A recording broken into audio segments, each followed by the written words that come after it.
Hello, everyone. Welcome to another episode of Healthy Slice. And once again, I am Dr. Alecia of Banfield's Professional Medical English, where we specialize in OET, IELTS preparation courses, and also offer support and resources for PLAB, UKMLA exams, as well as USMLE residency matching. You can find all the links to find us down below this video. Please like, please subscribe, and you can also subscribe to our newsletter where you can get even more interesting stuff, all focused on the international healthcare graduate. So with me today is a very important advisor for the instances where you are thinking of moving specifically to the UK to pursue your health career. And if you're doing this, know that you're not alone. There are literally thousands of people in any moment, just like you, who are going through the same process. And for many of you, it is overwhelming.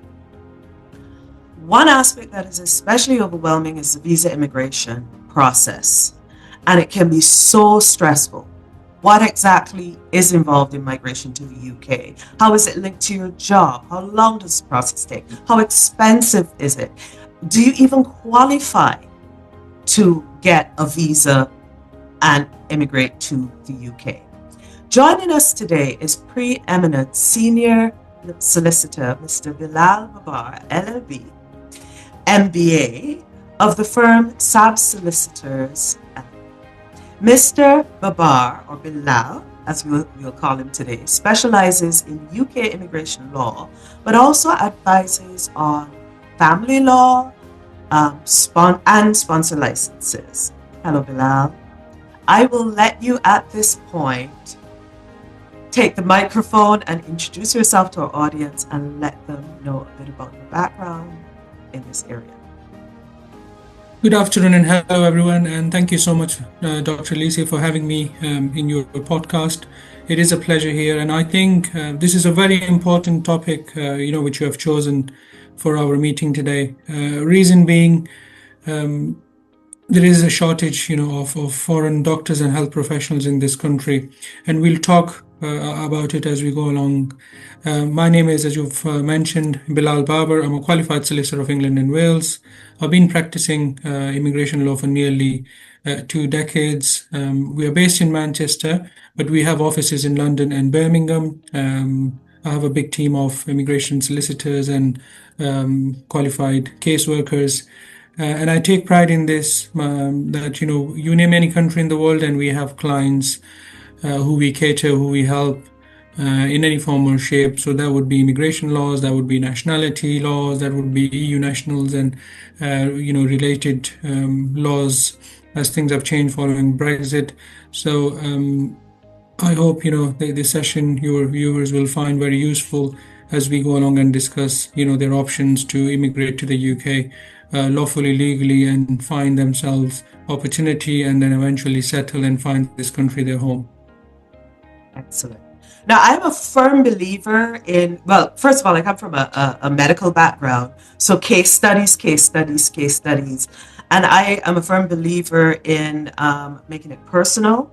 So instead of just, random questions back and forth, I thought instead that for this session, what we can do is take 2 case studies of typical healthcare professionals who are out there, and we'll walk through the process, maybe the stumbling blocks and the issues for each of them. Is that okay? Yeah, perfect. Okay, so I'm going to pull up now the first one. Just give me a chance here. Right. So now you should be able to see. Let's take example number 1. This is Dr. A. He has qualified and finishes year 1 and year 2. So his internship is behind him. He's single, no dependents, and he wants to relocate to the UK for residency specialization purposes. Walk us through what steps he would take. He's sitting in his home country. What steps he would take to apply and go through this process. Yeah, sure. So, for the benefit of our viewers, I'd like to also explain that anybody who's a foreign doctor, uh, following Brexit, so if you are from an EU country or a non-EU country, you'll be treated the same way for the purpose of the exercise of immigration and coming and practicing here. So, as a foreign doctor, Dr. A would first of all need to apply to register with the GMC, which is the General Medical Council, in the UK. And to do so, they have to go through some tests again. Obviously, in countries outside the UK, the MBBS or the medicine studies could be starting from 4 years to up to 6 years. So they would have to go through a standard sort of exam, which has two legs, PLAB it's called. And there are two parts, as I said. The Dr. A can take PLAB, the first part, PLAB 1, in their home country, if it is available. If it is not available in their immediate, in their own country, so they can go to the other neighboring countries where they can take the test. That's the PLAB 1, part 1. That is something they can do it at their convenience. Again, they have to book it online, you pay the fees, and then appear in the test. I guess that's the easier part. A lot of doctors we've dealt with and we deal with from outside the UK. This is the feedback we get. Then the second part, which is the part 2, which is a more important part. They have to come to the UK and then take the test in the UK. Now, a lot of the time we're asked the question that how would we come to the UK? If we have a Nigerian passport or a Pakistani passport or Indian passport, it's easy. They will apply for a just normal general visitor visa, and then under the subcategory they can tick, and then they can disclose that this is the purpose, because they will have to provide evidence of their registration and booking for the test. So they will do the PLAB part 2. Now, one thing to remember, that as a visitor, any applicant or any visitor cannot work as a visitor. However, Dr. A or any prospective, doctor can look for jobs as long as they're not engaged in paid employment. They'll be fine. So that is something they can do while they, take the test and wait for the results. One other thing to remember: it's very difficult to find the test date. So Dr. A must be very vigilant, and he may have to go through the GMC website, a few times a day to find the date, because they only release it for a short time. And as you can imagine, that everybody is keen to take the test, so they just disappear so fast. So that's another thing to remember. Once they're successful in taking the PLAB exams, then this will open, routes for them to apply for clinical attachments or, for employment. Now, NHS is the biggest employer when it comes to health professionals and doctors, physician, and you name it and whatnot. They'll have to go through individual employers. So again, NHS, the way NHS has been designed now, so you've got NHS England, you've got NHS Scotland, you've got NHS Wales, and then NHS has other bodies. They'll have the teaching hospitals, they'll have the foundations, and then one particular foundation can be a combination of 5-6 hospitals who's come together and made a consortium. So it's not like one platform that they can just go and register for employment. They have to go through a number of forums to find themselves this job offer. So that would be the next stage. The good news is this, for prospective doctors, which I guess is bad news for us at the moment in the UK, that there is a shortage of up to 50,000 doctors in NHS. So that basically means that this is the gap, that can be filled, with foreign doctors. And another important point I want to highlight, that a staggering 42% of the current health workers we have, that includes doctors and anybody else, any other role, Mm-hmm. 42% is the makeup of foreign nationals. So you can imagine literally, it's a high A high dependency proportion. of foreign nationals, high proportion. We won't have a running and fantastic NHS if we will not have these committed, hardworking foreign nationals. So there is scope for your professional doctors, prospective doctors who wants to come and build a life in the UK. Um, and then one other thing I want to mention here through your program that um, there is a foreign national from literally every other country, when it comes to NHS, but Indian, Pakistanis, Nigerians, Egyptian, Greek, Romanians, they make up, the highest sort of proportion when it Ah. comes to foreign doctors or healthcare professionals.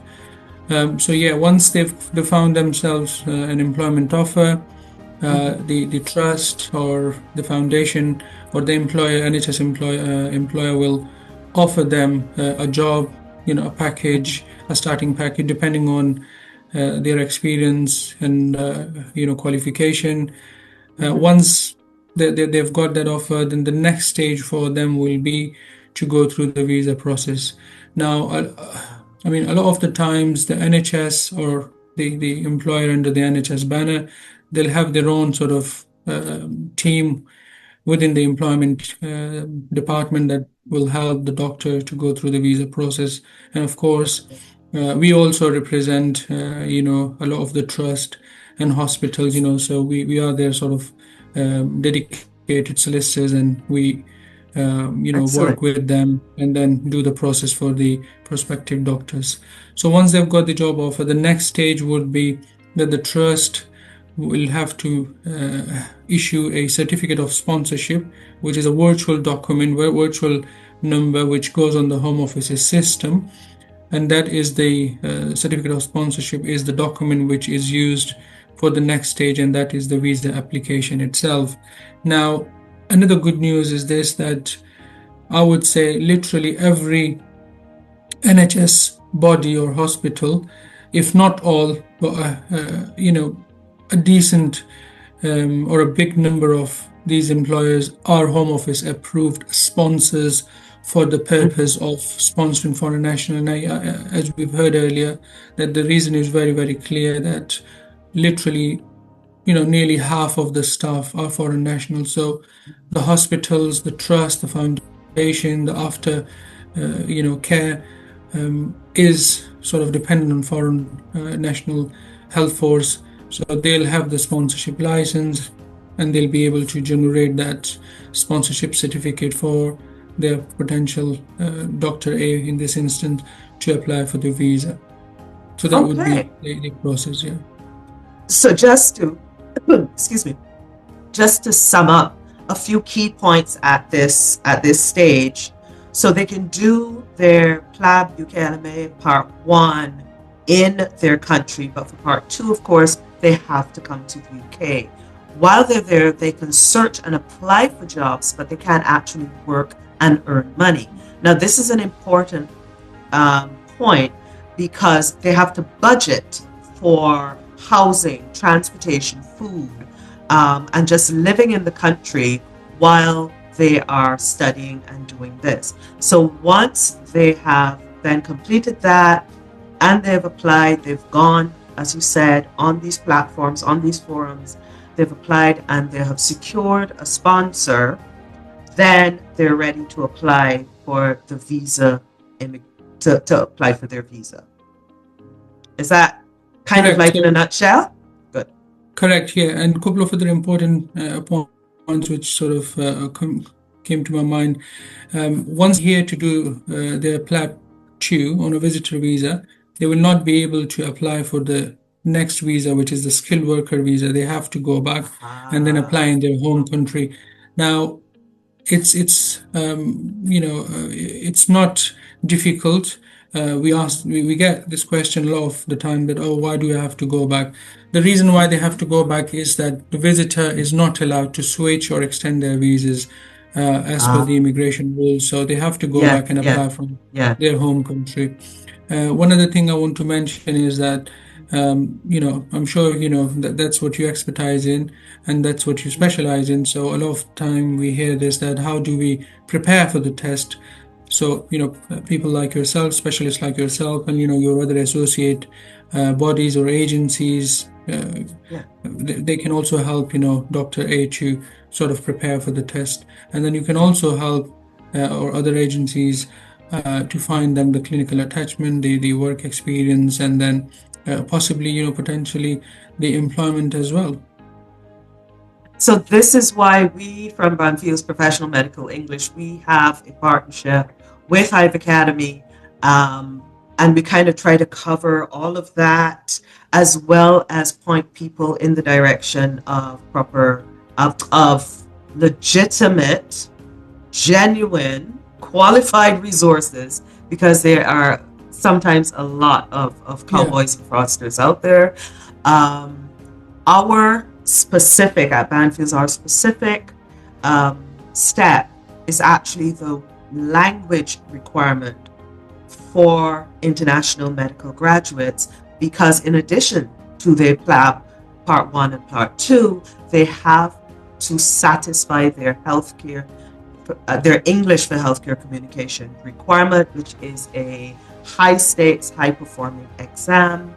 And it takes a lot of preparation. I would go so far as to say for some people, getting through the clinicals is hard, but language is a whole different basis. Not just language structure and learning language, but the cultural kind of nuances that they have to learn, for example, in the speaking part of the test, and so on. So IELTS, OET, that is what we specialize in. Okay, so Dr. A is back in his country. He has applied for his longer term visa. What are his next steps to actually land him in the UK and start working? Yeah, so as part of the process, a couple of other points. There is also an option to pay extra money in addition to the visa fee to get the visa process done quickly. It's called Okay. priority service. Once Dr. A has arrived, he'll report to his employer. He will apply for his national insurance number, which is required for the payroll purposes. Yeah. Then he will also have to have a bank account, register with his local GP, so he can himself have access to the health services, and then he will start his employment. Now the visa process, the length of the visa depends on how long he has been sponsored for. Again, depending on his employer, it could be from 1 year to up to 5 years. Once he's done the 5 years, he'll be able to apply for indefinite leave to remain, subject to that he is still in the same role and he's been paid the required salary, and then his employer confirms that he will continue his employment with them. So and he's generally in good would be sort standing. of the next steps. That would be the next step. And he's generally in good standing as well. So from Correct. beginning Yeah, there to are other requirements for settling. Yeah, go ahead. Yeah, okay. Oh, we've got a delay on Yes. the line. That's okay. Yeah. So you're saying there are other requirements for settling as well? So could you give us some insight into what those other requirements might be? Because this is turning out to be quite a demanding process here.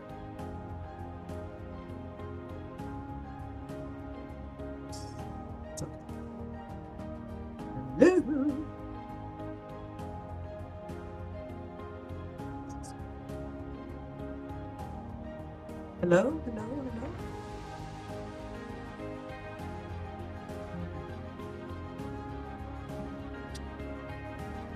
This place together. It's gone.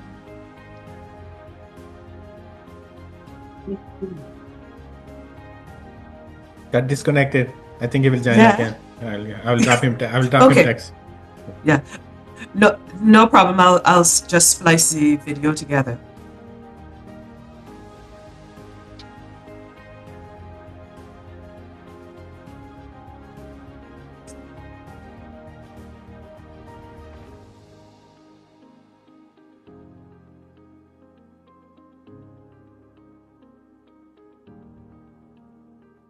It's going really well, though. This is some gold here that he's giving us. I know, I'm just worried about I'm just worried about keeping him too long. I really want to get to Nurse B because of the family issues. It's back. Oh, okay, he's back. He's back. He's back.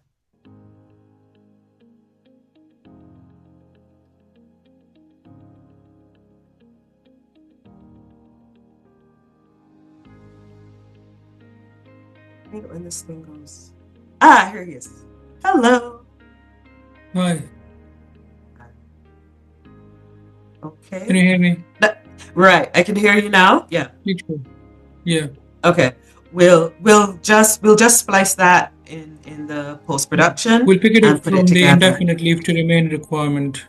Right. So tell me, Bilal, what then comes next? What does the doctor have to do then to get that indefinite leave, as long as he's in good standing and has fulfilled his requirement to his sponsor? Of course, so Dr. A has come to the UK with a view to settle here, build a life here, then eventually naturalize as a British citizen. So throughout the 5 years of resident, he needs to make sure that he's working for the same employer. He's not out of the UK for a longer period of time. If he's not authorized and the absences are not related to his employment, because long absences will have an impact on his indefinite leave to remain application. And then he also needs to show at the time of applying for indefinite leave to remain that he is in the required job and he will continue to do so. And then he will be paid at the required salary threshold. So once he's done the 5 years, he will also needs to do the life in the UK test and then the English language requirement. So some countries are English speaking countries, they will meet it automatically. Some of the countries' qualification will be deemed equivalent to British qualification, so they'll meet it through that way. And if somebody, doesn't meet it through the aforementioned ways, then they can take the approved test of English to meet these two requirements as well.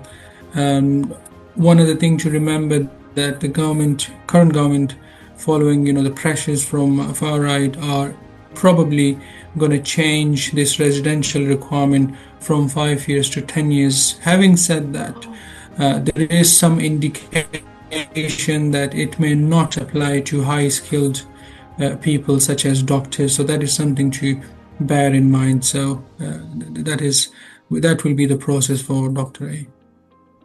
So a key point to take away here at this juncture is that they have to leave to apply for that long stay visa. They cannot apply for it while they are in the UK on a visitor's visa, fulfilling their PLAB Part 2 requirements. Once they have gotten that visa process, then they come to the UK, but then they're still under obligation up to 5 years to their sponsor. They have to remain in good standing, earning salary, and then they can apply for indefinite stay and citizenship. Correct. Yeah. Now, a couple of other points comes to mind. Very important to mention as well. There is no restriction for Dr. A to switch or move to another employer. So if Dr. A finds himself a better job with a better pay or whatever reason, the correct way, the right way from his current employer and then join the new employer, but the process will have to be repeated again. The new employer will have to give him a certificate of sponsorship, and then the doctor will have to apply for the visa again. But the good news is this: he doesn't have to go back. He can do that while he is in the UK. That part he can do if he's switching employers for a better opportunity or whatever. That he can do that in the UK. He does not have to leave. Yes. Okay. Yeah. And another key point is they may be thinking, because of changes in government policy, they may be thinking of increasing that sponsorship period from 5 to 10 years, but it may not apply to highly skilled professionals like doctors. So they need to keep their eye on the news, on the forums, and keep up to date on what is going on. Okay. That already is priceless. So let's just go very, very quickly to number two, theoretical, hypothetical person. And this one is Nurse B. And Nurse B is also looking to immigrate for professional reasons, but her situation is slightly different. She is registered as a nurse in her home country, but she's got significant work experience, 5 years already. She's been in her profession. But at home, she's also got a legal spouse and a 7-year-old child. So what she's thinking of is relocating alone, getting herself settled as a nurse, a registered nurse in the UK, and at some later date, sooner preferably rather than later, she wants, of course, her family reunited. How would the process be different for her? Yeah, so again, very important to mention here that NHS is the biggest employer when it comes to nurses in this country. As of last year, late last year, the government statistics are staggering. We have a shortage of nurses in this country, and that is calculated at 29,000 nurses. That's just nurses alone. And if we add, like nursing assistant and others, then the figure is much, much, much higher. But because you've taken nurse as an example, so we'll stick to this, and then perhaps if the time permit, we can talk about some other related health professionals. So again, nurses or nursing itself is a regulated profession, as in any other country. So a nurse, nurse B, she has to apply to the Nursing Medical Council, or NMC, for a PIN, which is basically a permission following, the assessment of her qualification, the English language, and if she manages to do that, then she has to go through the same process of recruitment.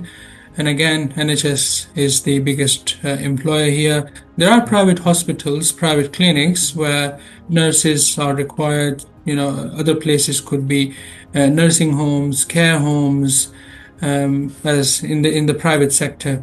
So once she has or he has the job offer, they have to go through the same process. It will be expected that the employer is Home Office approved sponsor with the Home Office sponsor license in order to issue the potential nurse B a certificate of sponsorship, which he or she will use to apply for the visa process. One other point I would like to mention that as part of the visa process, in addition to the visa fee, any applicant who's coming under the skill category will have to pay immigration health surcharge to cover their access to the health system. But for nurses and doctors and other categories, a few other categories related to health, they are exempt from paying that. And then the visa fee is considerably reduced, for jobs which are in shortage in this country. And we mentioned earlier that doctors and nurses are both in shortage. So this is sort of incentive for them to attract, foreign qualified nurses to help, with the load on the NHS. So nurse, that is excellent to know. What about nurse B's family issues, which Dr. A didn't have? What about his or her family issues? She's landed in the UK. She's completed her process very similarly to Dr. A. What about her family? How does her family reunite? How does that play into this whole process? Yeah, so good news is this, that in both cases, the migrant doctor or the migrant nurse, they'd be allowed to bring, their dependents. Now, dependents are defined as immediate spouse.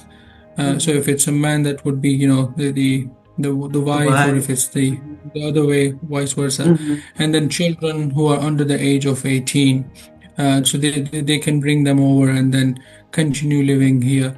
The other good point to mention is this, that the spouse, who is not the main sponsored person, the spouse Mm-hmm. will be allowed to work full time without any restriction anywhere in any industry. So we Yeah. see this as a bonus, that it sort of complements the family income. The Yeah. husband or the wife who is the dependent, they can Yeah. work, they can engage in self-employment, they can engage in business activity, and then obviously they can have the freedom of income to support the family, in a much better way as well. So that's Which, another point which to makes remember. sense. It's logical. Which makes sense. It's Yes. logical. You want them to come in. You want them to be meaningfully employed. You want them to be contributing members of the society. So you don't want to be blocking Yeah. those pathways. So that's excellent. A couple of other Bilal? points to mention. Yeah. Mhm. Yeah. So we also see, sometimes that um, the nurse or the doctor will come to us and say that they've got one child who is now over the age of 18. Can we bring them? It's a difficult one because the rules are very, very clear that it's, any child who is under the age of 18. Now, only in exceptional circumstances an application for a over 18 child can be made, but that would be totally at the discretion of the decision maker. But it's not going to be an easy task. For example, the child has some illness, they need both, Mhm. the parents to be, or the child needs to be with the both parents, and much more to prove. One of the point I want to mention, we also get this sort of inquiry that, okay, Mhm. I'm a doctor, I'm a nurse, I'm going, let's say it's the mother in this case, for instance, Mhm. and my husband has got a very good job in his home country, or he's busy in his business and he doesn't want to come, but I want the kids to come along. Can I do that? The answer is that no. For the children to be joining the main skilled worker sponsored migrant, the other parent must be joining as well. Now, a lot of the time, what people will do to overcome the situation, that the other parent will also apply for the visa with a view that, okay, it's the whole family going, but then they can choose to stay behind, or Mhm. spend less time in the UK and then focus on their employment or business abroad. Yeah. That actually is excellent pieces of advice. And one other scenario I would like to ask you about is, suppose they say, I've got an elderly mother. My mom died. My parents were getting on in age. My father died, and now my mother is left. She doesn't have anyone else. I'm an only child. Could I bring her? This is a parent who might be in their 70s, 80s, even 90s. Again, this is not, uncommon. This is scenarios that we have dealt with, and we see this inquiry. If we go strictly by the law, there is no provision for a migrant who has limited leave to remain to sponsor their elderly dependent. Now, for the time being, they can apply for visit visa for that parent, so they can come and spend some time and then have that level of care for them, and then they have to go back because the visitor can't stay more than 6 months. But the good news is this: once this migrant nurse or doctor has settled, they've got indefinite leave to remain, then they can sponsor their elderly dependent to come and live here as dependent. And we will have to have another session, because that's another big I was topic. just about to, But this yeah. is the current, yeah. Now, there are so many other scenarios, topics, roadblocks, and obstacles that we don't have time to cover in this session. So, if you do have the time to come back and give us time again, Yeah, sure. we would really, really love to have you. And if listeners, anyone listening, you want to contact the offices of Mr. Bilal Babar, our guest today, of the firm Sab Solicitors LLP in either London, Manchester, or Birmingham, the contact information we will include in this post below. And we look forward, hopefully, to having you again join us.